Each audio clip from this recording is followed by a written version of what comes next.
اعوذ باللہ من الشیطان الرجیم بسم اللہ الرحمن الرحیم الحمد للہ رب العالمین الرحمن الرحیم اللہم صلی علی محمد وعلی آل محمد رب اشرح لی صدری ویسر لی امری واحلل عقدۃ من لسانی یفقہوا قولی۔ السلام علیکم ورحمۃ اللہ وبرکاتہ۔ الحمدللہ لاسٹ ٹائم ہم لوگوں نے سورہ الانعام کی آیت نمبر 51 تک ترجمہ اور تفسیر مکمل کر لیا تھا۔ آج ہم آیت نمبر 52 سے ترجمہ اور تفسیر شروع کریں گے انشاءاللہ تعالی۔ آیت نمبر 52 کا ترجمہ ہے، اور ان لوگوں کو نہ نکالیے جو صبح و شام اپنے پروردگار کی عبادت کرتے ہیں، خاص اسی کی رضامندی کا قصد رکھتے ہیں۔ ان کا حساب ذرا بھی آپ کے متعلق نہیں، اور آپ کا حساب ذرا بھی ان کے متعلق نہیں کہ آپ ان کو نکال دیں، ورنہ آپ ظلم کرنے والوں میں سے ہو جائیں گے۔ اچھا، یہاں پر اللہ سبحانہ تعالیٰ جو ہیں وہ نبی صلی اللہ علیہ وآلہ وسلم سے فرما رہے ہیں کہ یہ جو بے سہارا اور غریب مسلمان ہیں، جو بڑے اخلاص سے دن رات اپنے رب کو پکارتے ہیں، یعنی صرف اور صرف اپنے رب کی عبادت کرتے ہیں، تو آپ صلی اللہ علیہ وسلم مشرکین کے ان تانوں کا بالکل خیال نہ کریں، یا جو وہ مطالبے کرتے ہیں کہ اے نبی صلی اللہ علیہ وسلم، یعنی کہ اے محمد صلی اللہ علیہ وسلم، تمہارے ارد گرد تو غربا اور فقراء کا ہی ہجوم رہتا ہے۔ تو اللہ سبحانہ تعالیٰ انہیں نبی صلی اللہ علیہ وسلم کو اس بات سے روک رہے ہیں کہ آپ ان کی کہیں ان باتوں میں مت آ جائیے گا کہ یہ کہیں گے کہ آپ کے تو آس پاس جو ہے وہ غربا اور فقراء کا ہی ہجوم رہتا ہے، تو انہیں ہٹا دیں اپنے پاس سے، تو پھر ہم آپ کے ساتھ آ کر بیٹھیں، اور ان غربا کو جو ہے اپنے آپ سے آپ دور مت کرنا۔ یہ اللہ سبحانہ تعالیٰ کا فرمان ہے نبی صلی اللہ علیہ وسلم کو، بالخصوص جبکہ آپ کا کوئی حساب ان کے ذمے نہیں ہے اور ان کا کوئی حساب آپ کے ذمے نہیں ہے۔ اگر آپ ایسا کریں گے تو یہ ظلم ہوگا جو آپ کے شایان شان نہیں۔ مقصد امت کو بھی سمجھانا ہے کہ بے وسائل لوگوں کو حقیر سمجھنا یا ان کی صحبت سے گریز کرنا اور ان سے وابستگی نہ رکھنا یہ نادانوں کا کام ہے، ٹھیک ہے، اہل ایمان کا کام نہیں ہے۔ اہل ایمان تو اہل ایمان سے محبت رکھتے ہیں، چاہے وہ غریب ہوں، مسکین ہوں، کوئی بھی ہوں۔ تو دیکھیے، اس سے ہم لوگوں کو ایک قرآن یہ بھی سبق دے رہا ہے کہ ہم ان لوگوں کے ساتھ ایسا نہ کریں جو اکثر کر دیکھنے میں آتا ہے کہ ہم اپنے جب شادیاں وغیرہ کرتے ہیں تو اس میں بھی ہم جو ہے وہ بڑے بڑے مالدار لوگوں کو، اور جن کی بڑی شہرت ہوتی ہے اور جو بڑے اچھے گفٹس دے سکتے ہیں، انہی لوگوں کو مدعو کرتے ہیں، اور اکثر کر اپنے غریب رشتہ داروں کو بھی نہیں بلاتے کہ جی ان کی وہ تو گاڑی میں نہیں آئیں گے، وہ تو رکشے میں آئیں گے تو ہماری بے عزتی ہو جائے گی۔ اور ہم اکثر کر ہمارا یہ معاملہ رہتا ہے، اور ہم جو ہے ایسے لوگوں سے کتراتے ہیں۔ تو دیکھیں، جو ایمان والے ہوتے ہیں وہ ایمان والوں کو ہی پسند کرتے ہیں، اور خاص کر ایسے لوگوں کے ساتھ تو اور جذبے اور محبت سے ملا جائے تاکہ انہیں اپنی اس حالت پر جو ہے وہ کوئی افسوس نہ ہو، یا وہ کسی احساس کمتری کا شکار نہ ہو کہ جی ہم ان سے جو ہیں وہ گئے گزرے ہیں، تو یا ہم مال میں کم ہیں تو ہمیں اس وجہ سے جو ہے وہ لفٹ نہیں کرائی جاتی۔ تو یہ چیز جو ہے میرے بھی کافی دفعہ دیکھنے میں آئی ہے کہ جب کوئی دعوت ہوتی ہے تو اس میں امیروں کو اور صاحب حیثیت لوگوں کو تو بڑے خوشی سے بلایا جاتا ہے، اور جو صاحب حیثیت اتنے نہیں ہوتے تو انہیں بلانے میں بڑی جھجک بھی ہوتی ہے اور بڑی شرم بھی محسوس ہوتی ہے۔ تو یہ سمجھ لیں کہ بہت ہی نادانی کا کام ہے، اور ایون گناہ کا کام ہے کہ آپ اپنے غریب رشتہ داروں کو یا غریبوں کو یا مسکینوں کو،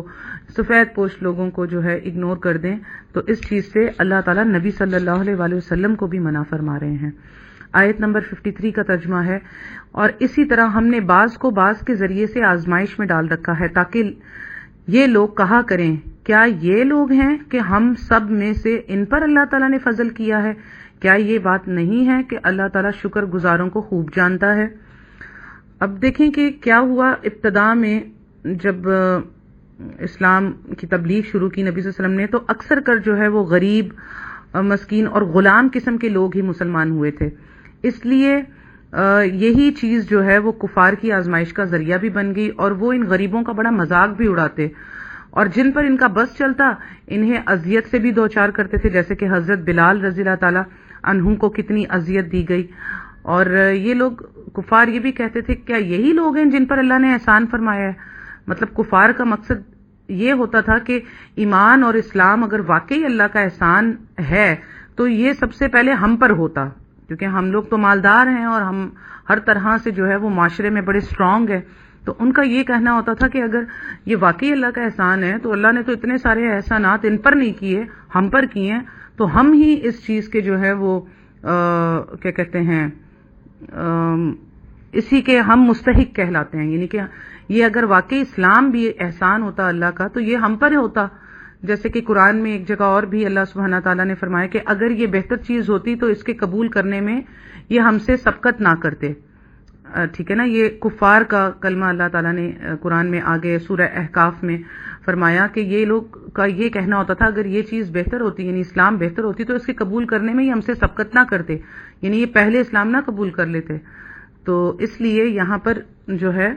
وہ اللہ سبحانہ تعالیٰ نے بتا دیا کہ اللہ سبحانہ تعالیٰ جو ہے وہ اچھی طرح بہتر جانتا ہے کہ کون اللہ کے شکر گزار ہیں اور کون نہیں، اور جو شکر گزار ہوتے ہیں ان کو وہ اسی حساب سے توفیق بھی عطا فرماتا ہے. جیسے کہ ان غریبوں کو اور ان غلاموں کو جو ہے اللہ تعالیٰ نے توفیق عطا فرمائی اور انہوں نے اسلام قبول کیا. الحمدللہ. آیت نمبر 54 کا ترجمہ ہے، اور یہ لوگ جب آپ کے پاس آئیں جو ہماری آیتوں پر ایمان رکھتے ہیں تو یوں کہہ دیجئے کہ تم پر سلامتی ہے، تمہارے رب نے مہربانی فرمانا اپنے ذمے مقرر کر لیا ہے کہ جو شخص تم میں سے برا کام کر بیٹھے جہالت سے پھر وہ اس کے بعد توبہ کر لے اور اصلاح رکھے تو اللہ کی یہ شان ہے کہ وہ بڑی مغفرت کرنے والا بڑی رحمت والا ہے. اللہ سبحانہ تعالیٰ یہاں نبی صلی اللہ علیہ وسلم سے فرما رہے ہیں کہ جب یہ لوگ آپ کے پاس آئیں جو ایمان لاتے ہیں ہماری آیتوں پر تو انہیں کہیں تم پر سلامتی ہو، یعنی انہیں سلام کریں اور ان کے سلام کا جواب دیں اور ان کی قدردانی کریں، اور پھر انہیں خوشخبری دے کہ احسان کے طور پر اللہ تعالیٰ نے اپنے شکر گزار بندوں پر اپنی رحمت کرنے کا فیصلہ کر رکھا ہے. جس طرح کہ حدیث میں آتا ہے کہ، اور صحیح بخاری کی حدیث ہے یہ، کہ اللہ تعالیٰ جب تخلیق کائنات سے فارغ ہو گئے تو اللہ سبحانہ تعالیٰ نے عرش پر لکھ دیا کہ میری رحمت میرے غضب پر غالب ہے. تو وہ کن کے لیے؟ ایسے ہی ایمان والوں کے لیے. اور اس میں اہل ایمان کے لیے بشارت بھی ہے، کیونکہ ان کی یہ صفت ہوتی ہے کہ اگر نادانی سے کوئی گناہ کر بیٹھتے ہیں بشریت کے تقاضے پر، کیونکہ باقاعدہ ہم ایک انسان ہی ہیں، تو انسان ایک بشر ہے اور اس سے غلطی بھی سرزد ہوتی ہے، اور وہ کسی گناہ کا اگر ارتکاب کر بیٹھیں تو وہ فوراً توبہ کر کے اپنی اصلاح کر لیتے ہیں. یعنی یہ ایسے لوگوں کی ایک اللہ تعالیٰ نے صفت بتائی ہے، اور گناہ پر وہ دوبارہ ڈٹ نہیں جاتے. جیسے کہ یہی آیت آگے بھی چل کے ہم پڑھیں گے. اللہ تعالیٰ نے فرمایا کہ جب ان سے کوئی گناہ سرزد ہو جاتا ہے تو یہ فوراً اللہ سے استغفار کرتے ہیں اور اپنی اصلاح کرتے ہیں، اور بے شک اللہ کے سوا کون ہے معاف کرنے والا، اور یہ کسی برے کام پر اڑ نہیں جاتے. تو یہ دیکھیے کہ ہمیں اپنے اندر یہ مادہ رکھنا چاہیے. دیکھیں ہم انسان ہیں، بشر ہیں، اور کوئی فرشتہ تو ہے نہیں، تو ہمارے اندر جو ہے وہ گناہ کرنے کا مادہ بھی ہے، ٹھیک ہے، اور نیکی کا مادہ بھی ہے. تو کبھی کبھی اگر ایسا ہو جاتا ہے کہ ہم سے گناہ کیونکہ ہو جاتے ہیں، ہمیں معلوم بھی نہیں چلتا، سرزد ہو جائیں اور ہمیں معلوم ہو کہ ہو گیا ہے گناہ، علم بھی ہو اس کا، تو ہم جو ہے اسی وقت اللہ سے توبہ کریں اور دوبارہ اس بات کا تہیہ اپنے دل میں کریں کہ اللہ سبحانہ تعالیٰ یہ دوبارہ مجھ سے نہیں ہوگا، اسے میرے اعمال نامہ سے مٹا دیں. اور فوراً اللہ سے وہ توبہ کرتے ہیں، اپنی اصلاح کرتے ہیں. تو ہم سے جب بھی کوئی غلطی ہو، کوئی بات ہو، تو ہمیں فوراً اللہ سے توبہ کرنی چاہیے، کیونکہ ہمیں نہیں پتا کہ اس کے بعد ہماری موت کا وقت اور ہمیں موت آ جائے بغیر توبہ کیے ہوئے. تو فوراً اپنے اعمال نامے کو جتنا ہو سکے گناہوں سے صاف اور پاک رکھیں، کہ ہم سے کوئی بھی گناہ ہو جاتا ہے تو ہم فوراً ہی اللہ تعالیٰ سے استغفار بھی کر لیں اور اللہ سے توبہ بھی کر لیں، معافی مانگ لیں، تاکہ وہ گناہ ہمارے اعمال نامے میں نہ لکھا جائے. اور اللہ تعالیٰ نے یہ کہا بھی ہے کہ وہ بڑی مغفرت کرنے والا ہے، بڑی رحمت والا ہے، اور یہ قرآن میں ہم بہت جگہ پڑھیں گے کہ وہ توبہ کو قبول کرنے والا ہے. تو ہمیں اس کام میں دیر نہیں کرنی چاہیے. آیت نمبر 55 کا ترجمہ ہے، اسی طرح ہم آیات کی تفصیل کرتے رہتے ہیں اور تاکہ مجرمین کا طریقہ ظاہر ہو جائے، یعنی کہ جو مجرم ہیں، یعنی کہ جو نہ ماننے والے ہیں اور اپنے انہی کاموں پر لگے ہوئے ہیں، تو ان کے لیے ہم بار بار ایسی آیتوں کو دہراتے ہیں، تفصیل بھی اس کی کرتے ہیں تاکہ ان کا طریقہ ظاہر ہو جائے، یعنی کہ وہ پھر کل کو قیامت والے دن کو یہ ایکسکیوز نہ دیں کہ جی ہمیں تو یہ پتہ ہی نہیں تھا، اچھا اگر ہمیں پتہ ہوتا تو ہم تو توبہ کر لیتے اللہ سے۔ تو اللہ تعالیٰ نے اسی لیے ان آیات کو بار بار دہرایا ہے۔ ہم پورے قرآن میں اس کو بہت دفعہ پڑھیں گے کہ اللہ سبحانہ تعالیٰ نے جو ہے وہ توبہ کا اور معافی کا راستہ رکھا ہے۔ تو اللہ تعالیٰ نے کہا ہے کہ یہاں پر ان پر حجت ظاہر کر دی جائے، یعنی کہ وہ کل کو کوئی ایکسکیوز نہ کریں۔ آیت نمبر 56 کا ترجمہ ہے، آپ صلی اللہ علیہ وسلم کہہ دیجئے کہ مجھ کو اس سے ممانعت کی گئی ہے کہ ان کی عبادت کروں جن کو تم لوگ اللہ تعالیٰ کو چھوڑ کر پکارتے ہو۔ آپ صلی اللہ علیہ وسلم کہہ دیجئے کہ میں تمہاری خواہشات کی اتباع نہ کروں گا، کیونکہ اس حالت میں تو میں بے راہ ہو جاؤں گا اور راہ راست پر چلنے والوں میں سے نہ رہوں گا۔ یعنی کہ اللہ تعالیٰ نبی صلی اللہ علیہ وسلم سے کہہ رہے ہیں کہ آپ کہہ دیجئے، یعنی کہ اگر میں بھی تمہاری طرح اللہ کی عبادت کرنے کے بجائے تمہاری خواہشات کے مطابق غیر اللہ کی عبادت شروع کر دوں تو یقیناً میں بھی گمراہ ہو جاؤں گا۔ مطلب یہ ہے کہ غیر اللہ کی عبادت پرستش سب سے بڑی گمراہی ہے، لیکن بدقسمتی سے یہ گمراہی اتنی ہی عام ہے حتیٰ کہ مسلمانوں کی بھی ایک بہت بڑی تعداد اس میں مبتلا ہو چکی ہے، نعوذ باللہ۔ یعنی کہ ہمارے مسلمانوں میں سے بھی کتنے ہی ایسے لوگ ہیں جو اللہ کے شریک ٹھہراتے ہیں اور انہیں خبر بھی نہیں ہوتی، اور وہ اپنے علماء اور اپنے بڑوں کو یہی کرتے دیکھتے آئے ہیں، اور ایک مسلک کی وجہ سے وہ اپنے اس مسلک کے علاوہ حق سچ بات کسی دوسرے مسلک سے ان کو پہنچے تو بھی وہ اس سے نہیں لیتے، کیونکہ ظاہری سی بات ہے کہ جب وہ اپنے باپ داداؤں کے کہنے پر چل رہے ہوتے ہیں تو ان کو صرف وہی صحیح لگتا ہے۔ تو ہماری ایک بڑی تعداد جو ہے وہ ان چیزوں میں جو ہے وہ ملوث ہو چکی ہے۔ تو اللہ سبحانہ تعالیٰ انہیں ہدایت و نصیحت فرمائے اور وہ قرآن کو کھولیں اور خود سمجھ کر پڑھنے کی کوشش کرے، لیکن ان کے علماء نے ان کو یہ کہا ہوا ہے کہ اگر آپ قرآن خود پڑھیں گے تو آپ گمراہ ہو جائیں گے، نعوذ باللہ۔ بھلا وہ کتاب جو اللہ تعالیٰ نے پوری انسانیت کی ہدایت کے لیے بھیجی ہے اس کو پڑھنے سے کوئی گمراہ ہو سکتا ہے؟ بالکل بھی نہیں۔ اللہ سبحانہ تعالیٰ نے سورہ قمر میں 5 دفعہ یہ دہرایا ہے کہ ہم نے اس قرآن کو تمہارے لیے آسان کر دیا ہے، کوئی اس سے نصیحت لینے والا؟ دیکھیں، یہ پڑھنے کے حساب سے، ہدایت لینے کے حساب سے اس کا ترجمہ کافی ہے، لیکن اگر اس کی گہرائی میں جانا ہے اور آپ نے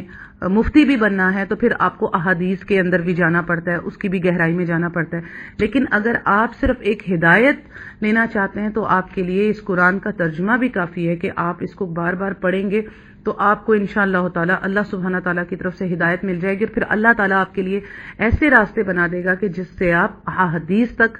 صحیح احادیث تک بھی پہنچ جائیں گے، اور ضعیف، جھوٹی، من گڑت اور صحیح احادیث میں آپ کو فرق بھی اللہ تعالیٰ سکھا دے گا آہستہ آہستہ، کیونکہ ہر چیز میں ایک وقت لگتا ہے۔ شوق ہو جس کو اور وہ دل لگا کر کوئی کام کرتا ہے تو اللہ تعالیٰ اس کو کبھی اس کام میں جو ہے وہ کیا کہتے ہیں فیل نہیں کرتا، اسے کامیابی دیتا ہے ہمیشہ۔ آیت نمبر 57 کا ترجمہ ہے، آپ صلی اللہ علیہ وسلم کہہ دیجئے کہ میرے پاس تو ایک دلیل ہے میرے رب کی طرف سے اور تم اس کی تکذیب کرتے ہو۔ جس چیز کی تم جلد بازی کر رہے ہو وہ میرے پاس نہیں، حکم کسی کا نہیں بخبر اللہ تعالیٰ کے۔ اللہ تعالیٰ واقعی بات کو بتلا دیتا ہے اور سب سے اچھا فیصلہ کرنے والا وہی ہے۔ اچھا جی، یہاں پر اللہ سبحانہ تعالیٰ نبی صلی اللہ علیہ وسلم سے فرما رہے ہیں کہ آپ کہہ دیجئے کہ میرے پاس تو ایک دلیل ہے میرے رب کی طرف سے، یعنی کیا؟ یہ قرآن، مراد شریعت اور وحی، یعنی کہ جو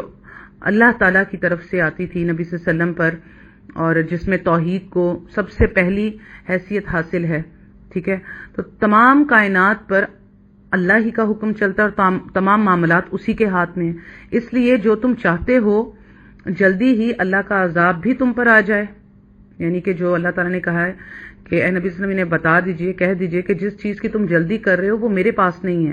یعنی کہ وہ آگے سے پھر نبی صلی اللہ علیہ وسلم کو کہتے تھے کہ اگر تم واقعی اللہ کے رسول ہو تو پھر ہمارے اوپر آسمانوں سے جو ہے وہ پتھر برسا دو۔ تو ظاہری سی بات ہے یہ کام نبی صلی اللہ علیہ وسلم کے ہاتھ میں تو نہیں تھا، اللہ چاہتا تو برساتا، تو اللہ سبحانہ تعالیٰ اس لیے نہیں برساتے تھے کہ نبی صلی اللہ علیہ وسلم ان کے اندر موجود تھے، اور اللہ تعالیٰ اس وقت کیونکہ آخری پیغمبر تھے نبی صلی اللہ علیہ وسلم، تو اللہ تعالیٰ نے نبی صلی اللہ علیہ وسلم کو اس لیے بار بار کہا کہ آپ جو ہے ہمت سے اور صبر سے کام لیجئے اور اپنی دعوت کو جاری رکھیے. تو نبی صلی اللہ علیہ وسلم آگے سے ان کو کہتے تھے کہ یہ میرے ہاتھ میں نہیں ہے، جس چیز میں تم جلدی مچا رہے ہو نا، یعنی کہ اللہ کا عذاب، تو وہ اللہ ہی کے ہاتھ میں ہے. وہ جب چاہے گا تم پر نازل کر دے گا، نہیں چاہے گا تو نہیں کرے گا. تمہیں میری صداقت یا جھوٹ کا بھی پتہ چل جائے گا، تو یہ بھی اللہ تعالیٰ ہی کے اختیار میں ہے. وہ اگر چاہے تو تمہاری خواہش کے مطابق جلدی عذاب تم پر بھیج کے تمہیں تباہ کر دے، اور چاہے تو اس وقت تک تمہیں مہلت دے جب تک اس کی مرضی ہو. تو اس لیے نبی صلی اللہ علیہ وسلم کو اللہ تعالیٰ نے کہا کہ آپ ان کو کہہ دیں کہ یہ اللہ کے ہاتھ میں ہے، کیونکہ اللہ کی حکمت تھی. وہ چاہتے تھے، اللہ سبحانہ تعالیٰ نے یہی نبی صلی اللہ علیہ وسلم سے بھی کہا کہ آپ آرام آرام سے اپنے کام کرتے جائیں، تاکہ جو لوگ ایمان لانے والے ہوں گے وہ لے آئیں گے. آپ انہی کی طرف فوکس نہ کریں. آپ کی اس جو ہے تبلیغ کا اثر انشاءاللہ تعالیٰ دوسرے لوگوں پر ہوگا، ان پر نہیں ہوگا. تو جو بہتر لوگ ہیں وہ آپ کی تبلیغ کو ضرور قبول کریں گے. آیت نمبر 58 کا ترجمہ ہے، آپ صلی اللہ علیہ وسلم کہہ دیجئے اگر میرے پاس وہ چیز ہوتی جس کا تم تقاضا کر رہے ہو تو میرا اور تمہارا باہمی قصہ فیصل ہو چکا ہوتا، اور ظالموں کو اللہ خوب جانتا ہے. یعنی اللہ تعالیٰ نبی صلی اللہ علیہ وسلم کو یہاں کہہ رہے ہیں کہ آپ یہ بھی ان کو کہہ دیں کہ اگر وہ چیز جو تم مانگ رہے ہو، یعنی کہ عذاب، اگر یہ میرے ہاتھ میں ہوتا جس کا تم تقاضا کر رہے ہو تو کب کا یہ آ چکا ہوتا. ٹھیک ہے نا، یعنی اگر اللہ تعالیٰ میرے طلب کرنے پر فوراً عذاب بھیج دیتا، یا اللہ تعالیٰ اسے میرے اختیار میں یہ چیز دے دیتا، تو پھر تمہاری خواہش کے مطابق عذاب بھیج کر جلد ہی فیصلہ کر دیا جاتا. لیکن یہ معاملہ چونکہ اللہ تعالیٰ کا ہے اور کلیتاً اللہ کی مشیت پر موقوف ہے، اس لیے اس نے مجھے اس کا اختیار نہ دیا ہے، اور نہ ہی یہ ممکن ہے کہ میری درخواست پر فوراً وہ عذاب نازل کر دے. یعنی کہ دیکھیں یہاں سے ایک بات یہ بھی معلوم چل گئی کہ کوئی نبی صلی اللہ علیہ وسلم کی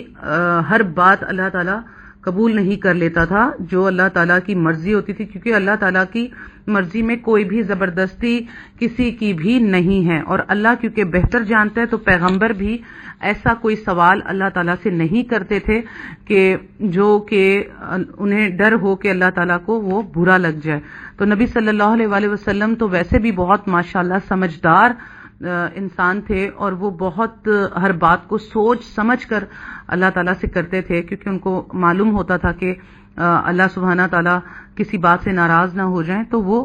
جیسے قرآن میں وحی کے طور پر جو آیات اترتی تھی تو اس سے نبی صلی اللہ علیہ وسلم کو یہ بات معلوم ہو جاتی تھی کہ مجھے کوئی ایسی بات نہیں کہنی. ٹھیک ہے، تو اس لیے ہم لوگوں کو بھی جو ہے وہ اللہ تعالیٰ سے دعا کرتے وقت بہتری مانگنی چاہیے اور اللہ کی رضا مانگنی چاہیے. جو چیز ہمیں چاہیے وہ ضروری نہیں ہے کہ ہمارے حق میں بہتر بھی ہو، اچھی بھی ہو، اسے تو اللہ بہتر جانتا ہے کہ جو چیز ہم مانگ رہے ہیں وہ ہمارے حق میں بہتر ہے یا کسی تباہی کا باعث بننے والی ہے. تو بعض اوقات ہمیں وہ چیز نہیں ملتی. تو اس لیے ہمیشہ جب بھی ہم دعا کریں اللہ تعالیٰ سے تو ہم اس طرح سے دعا کریں کہ یا اللہ یہ چیز اگر میرے دین دنیا اور آخرت کے انجام کار کے لحاظ سے بہتر ہے تو اللہ سبحانہ تعالیٰ اسے میرے حق میں بہتر کر دیں، اور اگر نہیں ہے تو مجھے اس سے اور اس چیز کو مجھ سے دور کر دیں. ٹھیک ہے، کیونکہ اللہ ہی بہتر جاننے والا ہے. آیت نمبر 59 کا ترجمہ ہے، اور اللہ تعالیٰ ہی کے پاس ہیں غیب کی کنجیاں یعنی خزانے، ان کو کوئی نہیں جانتا بخبر اللہ کے، اور وہ تمام چیزوں کو جانتا ہے جو کچھ خشکی میں ہے، جو کچھ دریاؤں میں ہیں، اور کوئی پتا نہیں گرتا مگر وہ اس کو بھی جانتا ہے، اور کوئی دانہ زمین کے تاریک حصوں میں نہیں پڑتا، اور نہ کوئی تر اور نہ کوئی خشک چیز گرتی ہے مگر یہ سب کتاب مبین میں ہیں. دیکھیں کتاب مبین سے مراد ہے لوح محفوظ. اس آیت سے یہ بھی معلوم ہوا کہ علم الغیب بھی صرف اللہ ہی کی ذات ہے، غیب کے سارے خزانے اسی کے پاس ہیں. اس لیے کفار و مشرکین جو ہیں ان کو کب عذاب دیا جائے گا اس کا علم بھی صرف اللہ ہی کو ہے، اور وہی اپنی حکمت کے مطابق اس کا فیصلہ کرنے والا ہے. حدیث میں آتا ہے کہ مفاتح الغیب 5 ہیں، یعنی کہ ایسی چیزیں جس کا علم کسی کو بھی نہیں ہے، کسی پیغمبر کو بھی نہیں ہے. یعنی کہ اللہ تعالیٰ نے کیونکہ پیغمبروں کو بھی جو غیب کا علم دیا، جتنا اللہ تعالیٰ نے چاہا اتنا دیا، جتنی ضرورت تھی، جو اللہ جانتا تھا کہ ان کو وہ دینا چاہیے وہ دیا، تاکہ یہ ایک پیغمبر کی ضرورت ہوتے تھے. یعنی کہ انہوں نے کوئی معجزہ دکھانا ہے تو وہ غیب کا ہی علم ہوتا تھا. اور کوئی ایسی چیز ہوتی تھی جس سے آنے والی بات ہے، کوئی اس سے کیا ہونے والا ہے، تو یہ اللہ جتنا چاہتا تھا اپنے پیغمبروں کو دیتا تھا. تو جیسے 5 چیزیں اس کا علم کسی کو بھی نہیں اللہ کے سوا، یعنی کہ قیامت کب نازل ہوگی، بارش کا نزول، یعنی کہ کتنے بج کر کتنے منٹ پر. آج کل آپ کہیں گے نہیں جی اب تو پتا چل جاتا ہے کہ جی پیشن گوئی ہے کہ جی کل بارش ہونے والی ہے، اور یہ نہیں، وہ بارش کو آپ نے سائنسی جو اکوپمنٹس ہیں اس کے ذریعے بنا کر اندازہ تو کر لیا. وہ ایک اندازہ ہوتا ہے کہ یہ اس طریقے سے ایسے ہیں بادل اور ایسا معاملہ ہے تو ہو جائے گی، لیکن ضروری نہیں ہوتا کہ کئی دفعہ پیشن گوئیاں آپ دیکھیں کہ غلط بھی ثابت ہو جاتی ہیں کہ نہیں ہوئی جبکہ کہا تھا انہوں نے کہ ہوگی. تو اللہ تعالیٰ کا یہ معاملہ نہیں ہے کہ اللہ تعالیٰ ایک دفعہ حکم کر دے بارش ہو جائے اور پھر بارش نہ ہو، نہیں. تو بارش کا نزول یعنی کب، کتنے بج کر کتنے منٹ پہ، کس جگہ پر ہوگی، ٹھیک ہے. رحم مادر میں پلنے والا بچہ یعنی کہ ماں کے پیٹ میں کیا ہے. آپ لوگ آج کہیں گے کہ جی الٹرا ساؤنڈ کے ذریعے سے تو آج کل یہ بھی پتا چل رہا ہے کہ لڑکا یا لڑکی. نہیں، اس سے مراد یہ ہے کہ رحم مادر میں پلنے والا بچہ یعنی کہ وہ نیک ہوگا، بد ہوگا، کیسا ہوگا، کب تک زندہ رہے گا، کتنی اس کی عمر ہوگی، کیا اس کے اعمال ہوگے، اس سے مراد یہ چیز بھی ہے. اور آئندہ کل میں پیش آنے والے واقعات یعنی کہ، اور کل مستقبل کی بات یعنی کہ کل کیا ہونے والا ہے ایگزیکٹلی وہ کوئی بتائے، بالکل غلط ہے. اور موت کہاں آئے گی، یعنی کہ ایک بندہ پاکستان میں رہتا ہے اور اس کا کوئی معاملہ ہی نہیں ہے اور وہ کہیں باہر بھی نہیں جا سکتا، اور پھر بھی وہ پھر ایک وقت ہوتا ہے کہ وہ باہر جاتا ہے اور اس کی موت آ جاتی ہے. تو اللہ تعالیٰ کو پتا ہے کہ کس سرزمین پہ کس کی موت کہاں پر آنی ہے، کس جگہ پر آنی ہے، کس مقام پر آنی ہے. تو یہ سارے معاملات اللہ ہی کے پاس ہیں. تو ان 5 امور کا علم اللہ کے سوا کسی اور کو نہیں ہے. یہ صحیح بخاری کی حدیث ہے جس میں میں نے آپ کو یہ 5 چیزیں بتائی ہیں. اور اس کے علاوہ اللہ سبحانہ تعالیٰ نے بتا دیا کہ جو کچھ بھی دریاؤں میں ہے، خشکی میں ہے، اور کوئی بھی دانہ جو ہے، بیج آپ کہہ لیں، جو زمین کی تاریکیوں میں، اندھیروں میں، زمینوں میں جاتا ہے، وہ سب کا سب اللہ کے جو ہے وہ اللہ کے پاس موجود ہے. اس کا معاملہ لوح محفوظ میں سب اللہ کے علم میں ہے، جو اللہ سبحانہ تعالیٰ نے کتاب میں درج کر رکھا ہے. سمجھ لیں کہ اللہ نے وہ لوح محفوظ میں جب قلم بنایا، قلم کو حکم دیا، سب سے پہلے ہی اللہ سبحانہ تعالیٰ نے قلم پیدا کیا، یعنی کہ جو سب سے پہلی اول چیز جو پیدا کی فرشتوں سے بھی پہلے، وہ قلم کو پیدا کیا اور قلم کو کہا لکھ، اور وہ لکھتا گیا. تو وہی سب کچھ جو اس نے لکھا ہے وہ بیسیکلی لوح محفوظ میں ہے. تو اللہ تعالیٰ نے جو لکھ دیا وہی ہو رہا ہے کیونکہ اللہ تعالیٰ نے پہلے سے، اللہ تعالیٰ کے پاس علم غیب ہے، پہلے دیکھ چکا ہے کیا ہوگا، تو اسی کو اللہ نے کہا کہ لکھ، وہ لکھتا گیا اور وہ جو ہے درج ہے سب کچھ اللہ سبحانہ تعالیٰ کے ہاں. آیت نمبر 60 کا ترجمہ ہے، اور وہ ایسا ہے کہ رات میں تمہاری روح کو ایک گونا قبض کر دیتا ہے، اور جو کچھ تم دن میں کرتے ہو اس کو جانتا ہے، پھر تم کو جگا اٹھاتا ہے تاکہ میعاد معین تمام کر دی جائے، پھر اس کی طرف تم کو جانا ہے، پھر تم کو بتلائے گا جو کچھ تم کیا کرتے تھے. اچھا جی، یہاں پر اللہ سبحانہ تعالیٰ نے فرمایا کہ اور وہ ایسا ہے کہ رات میں تمہاری روح کو ایک گناہ قبض کر دیتا ہے، اور جو کچھ تم دن میں کرتے ہو اس کو جانتا ہے. ٹھیک ہے، یعنی کہ یہاں پر اللہ سبحانہ تعالیٰ نے نیند کو وفات سے تعبیر کیا ہے، موت سے. اس لیے موت کو جو ہے وفات اصغر، اور نیند کو وفات اصغر، اور موت کو وفات اکبر کہا گیا ہے. اور اسے ہم سورہ زمر میں بھی آگے چل کے پڑھیں گے، بڑی تفصیل کے ساتھ یہ آئے گا. تو اللہ تعالیٰ فرما رہے ہیں کہ ہم جب تم سوتے ہو تو ہم تمہاری روح کو قبض کر لیتے ہیں. ٹھیک ہے، یعنی کہ اس وقت اللہ کے پاس ہماری روح ہوتی ہے، اور ہمارا جسم جو ہے وہ زمین پر ہوتا ہے، یعنی اس دنیا میں ہوتا ہے، اور سانس بھی لے رہا ہوتا ہے لیکن بغیر روح کے. تو اس لیے بغیر روح کے اللہ تعالیٰ کو ہر چیز پر وہ قادر ہے کہ بغیر روح کے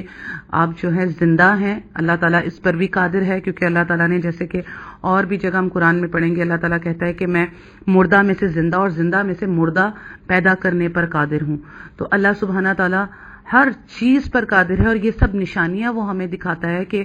میں وہ رب ہوں کہ جب تم سو جاتے ہو تو تمہاری روح قبض کر لیتا ہوں، اور لیکن تمہارا جسم یہاں پر زندہ ہوتا ہے، ٹھیک ہے نا؟ تو اگر اس روح کو دوبارہ جسم میں لوٹاتا ہوں تو وہ اٹھ کر کھڑا ہو جاتا ہے، لیکن اگر نہیں لوٹاتا تو پھر وہ بندہ مر جاتا ہے، یعنی کہ اس کا پھر سانس بھی بند ہو جاتا ہے جب روح واپس نہیں لوٹتی۔ تو اللہ سبحانہ تعالیٰ کی یہ سب نشانیاں ہیں، ان پر غور و فکر کرنے کی ضرورت ہے۔ اسی طرح میں نے ایک منکر حدیث کو انہی آیات سے جواب دیا تھا کہ اس نے حدیث صحیح بخاری کی حدیث کو جھٹلایا جو کہ صحیح سند سے ثابت ہے۔ تو اس نے کہا کہ جی قبر میں تو جو ہے مردے کی روح ہی نہیں ہوتی، قبر میں تو روح جو ہے وہ اللہ کے پاس چلی جاتی ہے، اور اللہ تعالیٰ نے فرمایا ہے قرآن میں ہی کہ روح قیامت کے دن لوٹائے گا۔ میں نے کہا جی بالکل ٹھیک ہے۔ تو اس نے کہا کہ پھر وہ منکر و نکیر یہ سب جھوٹ ہے تو وہ کیسے جواب دے گا اٹھ کر، وہ جواب ہی نہیں دے سکتا جب اس کی روح ہی نہیں ہے۔ تو پھر میں نے اس پر ہی اس کو ان آیات سے اور سورہ زمر کی آیت نمبر غالباً 42 ہے، اس سے پھر میں نے اسے ثابت کیا کہ جی اللہ تعالیٰ قادر ہے اس بات پر کہ ہماری دنیا میں ہی ہمیں یہ نشانیاں دکھاتا ہے کہ بغیر روح کے جسم سانس بھی لے رہا ہوتا ہے، کروٹ بھی لے رہا ہوتا ہے، اور بعض لوگ تو خواب نیند میں باتیں بھی کرتے ہیں، تو بغیر روح کے جب بندہ بات کر سکتا ہے، کروٹ لے سکتا ہے، بعض لوگ تو نیند میں چلتے ہیں، تو وہ سوال کا جواب کیوں نہیں دے گا؟ تو اس طرح سے الحمدللہ میں نے اس شخص کو جواب دیا الحمدللہ۔ اور بہت سے لوگ ہیں جو بات کو سمجھ جاتے ہیں، بہت سے نہیں سمجھتے۔ اللہ تعالیٰ سے دعا ہے کہ اللہ سبحانہ تعالیٰ اس قرآن پاک کو اور نبی صلی اللہ علیہ وسلم کی مستند صحیح احادیث کو ہمیں صحیح طرح سمجھ کر پڑھنے کی اور ان پر ایمان لانے کی بھی توفیق عطا فرمائے، آمین ثم آمین۔ الحمدللہ آج ہم نے آیت نمبر جو ہے 60 تک ترجمہ اور تفسیر کیا سورہ انعام کی، اور اللہ تعالیٰ سے دعا ہے کہ جو حق سچ بات میں نے کی اللہ سبحانہ تعالیٰ اس کو ہمارے سب کے دلوں میں راسخ کر دے، اور جو بات حق سچ نہیں تھی اللہ تعالیٰ ان کو ہمارے دلوں سے نکال دے۔ اللہ سبحانہ تعالیٰ میں قرآن اور صحیح مستند احادیث کو صحیح طرح سمجھ کر پڑھنے کی، اس کے پر عمل کرنے کی، اس کو دوسرے لوگوں تک پہنچانے کی توفیق عطا فرمائے، اور اللہ سبحانہ تعالیٰ ہمیں اس پر قائم بھی رکھے، آمین ثم آمین۔ وآخر الدعوانا ان الحمد للہ رب العالمین۔ السلام علیکم ورحمۃ اللہ۔